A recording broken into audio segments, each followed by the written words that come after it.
friends. We are making, believe it or not, these are still from this garden this year. I am making a thing called tomato jam, cherry tomato jam. I've made it through the summer to use up cherry tomatoes. So this is what, October, almost Halloween. I thought I got all the greens off. Almost Halloween, tomorrow. And I still have cherry tomatoes from our garden. So I'm going to make my jam. And you can put it in little containers like this glass one here and freeze them. This one was frozen. And I'm out. This is the last one. When I tell you it's a condiment like no other condiment, they're delicious and it's a good use up for these. I'm not joking. So it calls for a tablespoon of salt. This is roughly 5 cups of cherry tomatoes. And I mean roughly, because I didn't measure. So you need a tablespoon of apple cider vinegar. Again, I'm going to eyeball.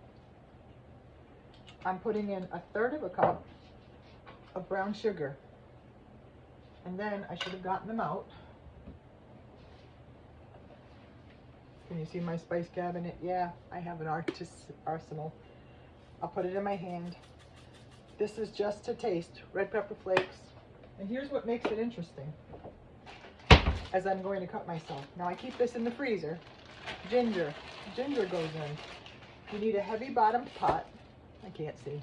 You need a heavy bottom pot. And this is a Rachel Ray utensil. It sits on the pot. You take your frozen ginger and I grate it right into the pot.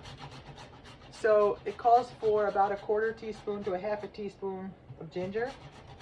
And I just grate to what, you see that? You could see that it went right there. A little bit more I'm going to do. And if you keep it frozen, it actually is easier to grate. So anytime you make a cup of tea, this, I don't even know what she calls this gadget. I call it handy. Comedian, I'm not.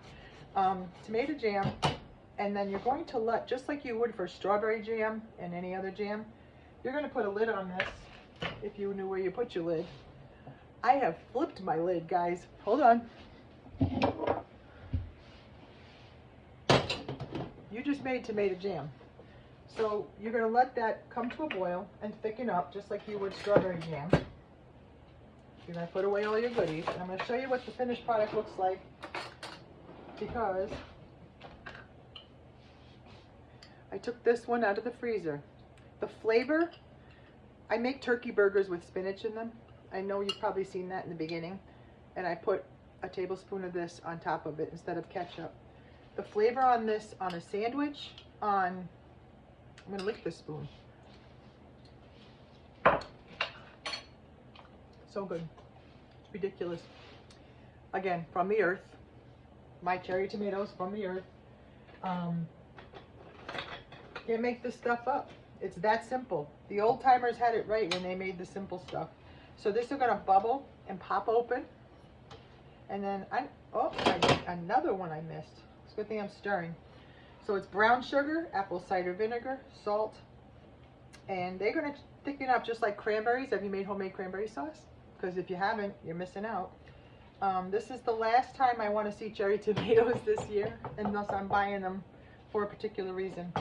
So I'm going to let that cook away and turn into this delight, and then you can put it in a frozen container just like this.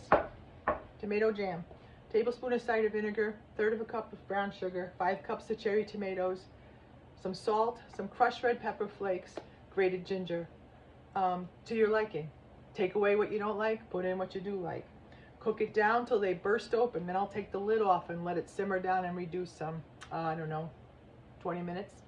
I'll let you know the time when I post the video. And I hope you like it. Tomato jam. I'll show you one more time. Finished product. I hope you wrote it down. It's really, doesn't look like much, but it's better than any ketchup I've ever had in a jar. It's delicious. And you could probably put it on anything.